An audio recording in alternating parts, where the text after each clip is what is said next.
నమస్తే Chandana, welcome to great Andhra special story. 2-3 రోజులుగా ఆంధ్రప్రదేశ్లో ఒక ప్రముఖ సంస్థ నిర్వహించిన సర్వేపై విస్తృత చర్చ జరుగుతోంది. సదరు సర్వే సంస్థ 2024 సార్వత్రిక ఎన్నికల్లో ఏపీ ఫలితాలపై వెల్లడించిన వివరాలు నిజమయ్యాయి. కూటమికి 160కి పైగా అసెంబ్లీ సీట్లు వస్తాయని చెప్పిన ఏకైక సర్వే సంస్థగా ప్రజానీకం మన్ననలు పొందింది. ఇప్పుడు అదే సర్వే సంస్థ కూటమి ఏడాది పాలనపై క్షేత్రస్థాయిలో పరిశీలన చేసి ప్రజాభిప్రాయం సేకరించినట్టు నిర్వాహకులు చెబుతున్నారు. ఇందుకు సంబంధించి వివరాల్ని ఈ నెల 12న వెబ్సైట్లో పెడతామని ప్రకటించారు. అయితే సదరు సంస్థ నిర్వాహకులు ఫలితాలపై అనధికారికంగా వివరాలు వెల్లడించారు. ఇప్పటికిప్పుడు ఆంధ్రప్రదేశ్లో అసెంబ్లీకి ఎన్నికలు జరిగితే ఎలాంటి ఫలితాలు వస్తాయో వారు వెల్లడించిన వివరాలు కూటమికి భారీ షాక్ ఇచ్చేలా ఉన్నాయి. ఇప్పుడున్న రాజకీయ వాతావరణంలో ఏపీలో ఎన్నికలు జరిగితే 164 మంది ప్రజాప్రతినిధుల్లో 76 మంది ఓడిపోవడం ఖాయమని సర్వే ఫలితాలు వెల్లడిస్తున్నాయి. ఏడాది క్రితం జరిగిన సార్వత్రిక ఎన్నికల్లో టీడీపీ, జనసేన, బీజేపీ కలిసి కూటమిగా ఏర్పడ్డాయి. వైసీపీ ఒంటరిగా పోటీ చేసింది.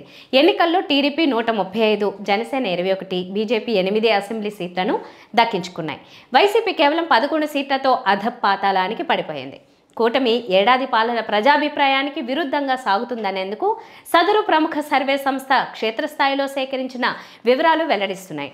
ఆ సంస్థ సర్వే ప్రకారం ఇప్పటికిప్పుడు ఎన్నికలు జరిగితే టీడీపీకి చెందిన 135 సీట్లలో 54, జనసేన 21లో 17, బీజేపీ 8 స్థానాల్లో 5ని కోల్పోతుందని తేల్చి చెప్పడం కూటమికి భారీ షాక్కు గురిచేస్తోంది. మరి ముఖ్యంగా 19 నియోజకవర్గాల్లో 30% ఓట్లను కూటమి ఎమ్మెల్యేలు పోగొట్టుకున్నారని నిర్మోహమాటంగా ప్రకటించారు.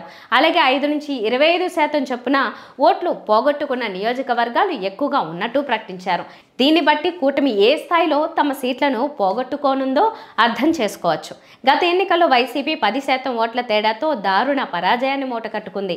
ఇప్పుడు కూటమికి ప్రజల్లో తరుగుతున్న పరపతి చూస్తే వైసీపీ కంటే దారుణమైన రాజకీయ పరిస్థితిని ఎదుర్కోవడానికి శరవేగంగా పతనం అవుతున్న సంకేతాలు కనిపిస్తున్నాయి.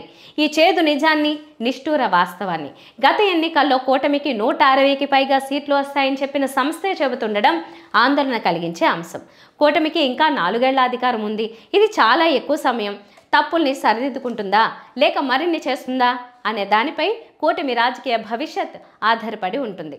ఇది వాటి స్పెషల్ స్టోరీ. మరిన్ని అప్డేట్స్తో కలుద్దాం. నమస్తే.